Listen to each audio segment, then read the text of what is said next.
October 1396. In Westminster, the crown slips from the head of a 6-year-old girl, and people are crushed in the crowd. The seal of peace is not placed on parchment, it is placed on her childhood. Tell me honestly, how long does peace bought at such a price last? Next to the 29-year-old King Richard II of England walks a child who barely touches the floor with her toes. A gloved hand leads her forward, and the crown, made to measure, seems heavier than her neck. This is Isabella of Valois, daughter of the French king. Chronicles wrote that thousands wanted to see the child queen. This day is remembered not as a romantic fairy tale, but as a demonstration of how states make peace, with a seal on a child's body. The dowry was 800,000 francs, an amount capable of financing a war for years. England got a pause, France got a breather. And in the abbey itself, symbols spoke louder than words. English roses alongside French lilies, a ceremony of the English court interwoven with French accents. The child's eyes caught the stained glass and silver. They were more understandable than political agreements. Those present saw a restrained Richard and a tense but relieved court. It was as if peace had become a reality. But no one could drown out the ethical sting that hung under the vaults. The union had been bought at the price of a particular girl's childhood. When the crown was placed on her head and the abbey erupted in applause, the question was just beginning: would the peace last longer than her neck could bear the crown? And would this child ever become an independent figure? Or would she forever remain a trophy on a foreign throne? The pages of diplomatic treaties smelled of wax and metal, seals pressed harder than words. 1396. Negotiations between England and France lasted for months, and every letter could cost tens of thousands of lives. In the halls of the Louvre, they discussed not only numbers and terms, but also the body of a specific child. Isabella of Valois became the main argument for peace. A clause was included in the text of the agreement that would make even a cold-hearted lawyer shudder: the marriage would not be consummated until the bride reached maturity. In black and white, officially, among financial and military obligations, the dowry was 800,000 gold francs. This would be enough to arm an army and maintain a fleet for years. For the treasury, this was not an abstraction. This amount actually changed the pace of the war. It could delay the campaign or allow the king to hold the front longer than the enemies had expected. The agreement promised 27 years of truce. A whole generation could grow up without the drums of war. But just as diplomats were writing down 27 years of peace, the French army suffered a catastrophe at Nicopolis. Thousands of knights, including the cream of the French nobility, died in an unsuccessful crusade against the Ottomans. The paradox sounded cruel. On one front, France was buying peace through a child marriage, while on the other, it was losing a generation in the meat grinder of war. France gained a respite, England a chance to stabilize the throne of Richard II and fill the treasury. Everyone understood, this was not a love story. It was diplomacy, where the fate of a child became a guarantee of peace. When the documents were signed and the seals affixed, the chronicles recorded an alliance sealed not with the blood of warriors, but with a child's body. And in that silence, one question remained unspoken: if a child can become currency, what then remains sacred? Isabella's childhood was not idyllic, but spent in a palace that could easily turn into a labyrinth of fear. Her father, French King Charles VI, known as the Mad, lived between the clarity of a ruler and the darkness of illness.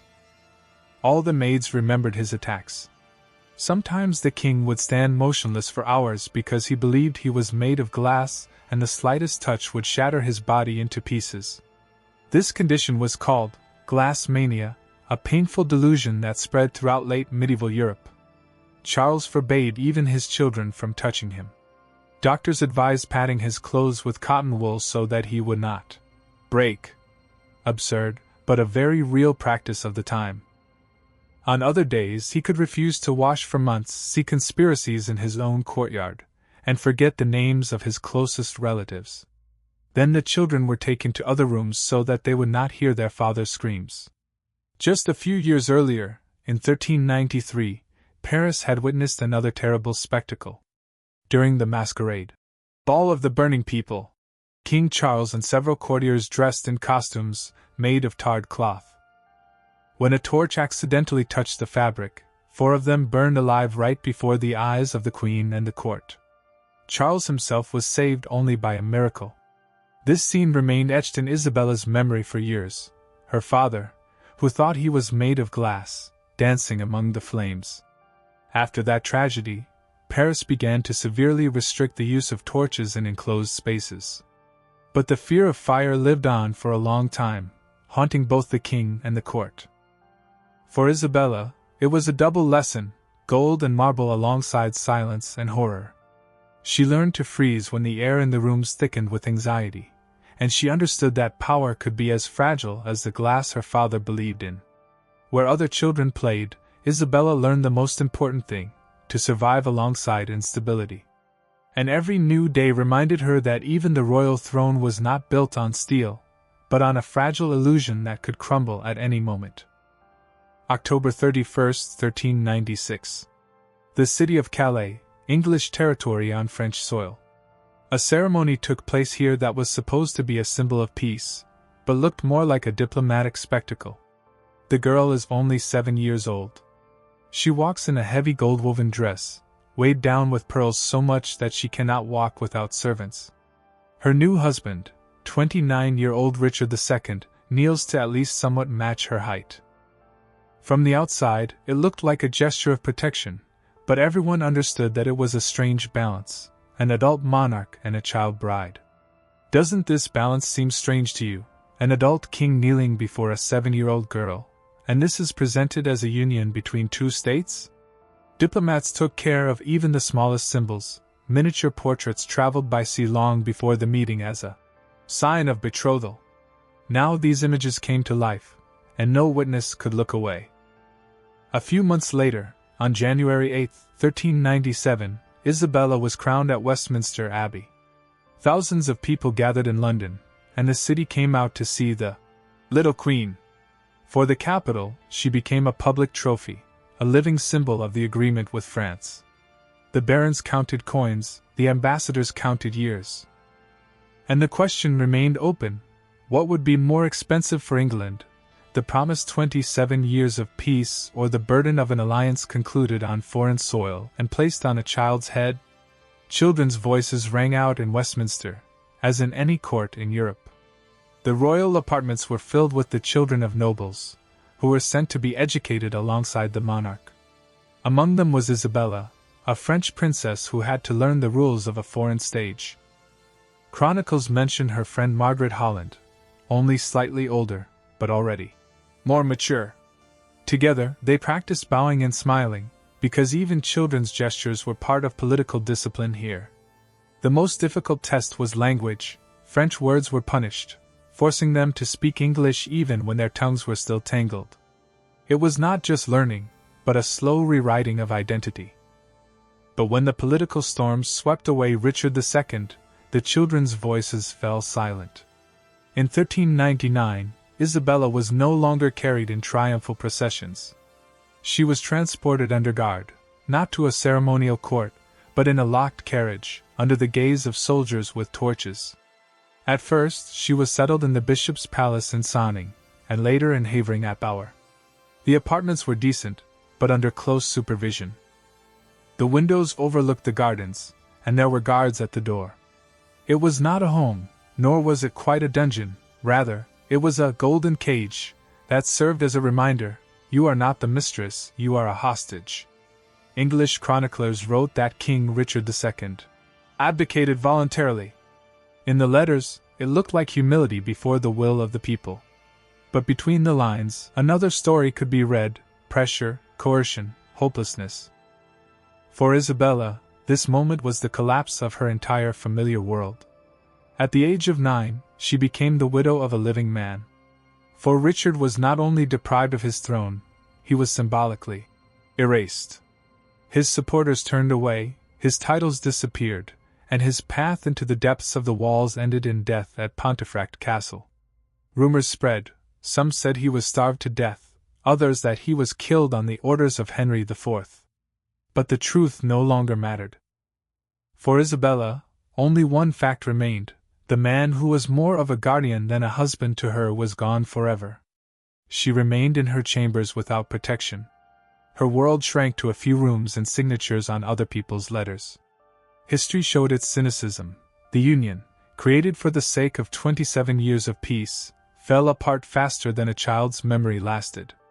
In the chronicles, Isabella began to be called the widow at 9. It sounded absurd, but that is how she entered the English annals. Imagine, you are 9 years old, and chroniclers are already calling you a widow. How would you yourself survive such an absurd stamp on your life? After Henry IV's ascension, Isabella's situation changed. She was no longer the king's wife, just a diplomatic trophy. Her presence in London became both a burden and an asset. Henry demanded that she formally recognize him as monarch and renounce her title of queen. For a 9-year-old girl, this sounded abstract, but for politics, it was worth its weight in gold. Her oath would determine whether France would recognize the new ruler or whether the drums of war would sound again. Everything was used in the negotiations, even oaths on relics, to extract consent. For Isabella herself, this meant one thing: she ceased to be a person and became a currency traded between two kingdoms. And here, a question hung in the air that still sounds acute today. If even a child queen could become a bargaining chip, who in medieval politics could feel safe? When Isabella was returned to France, she was welcomed as the king's daughter, but not quite as his own. She grew up at the English court and brought with her habits that betrayed her foreignness.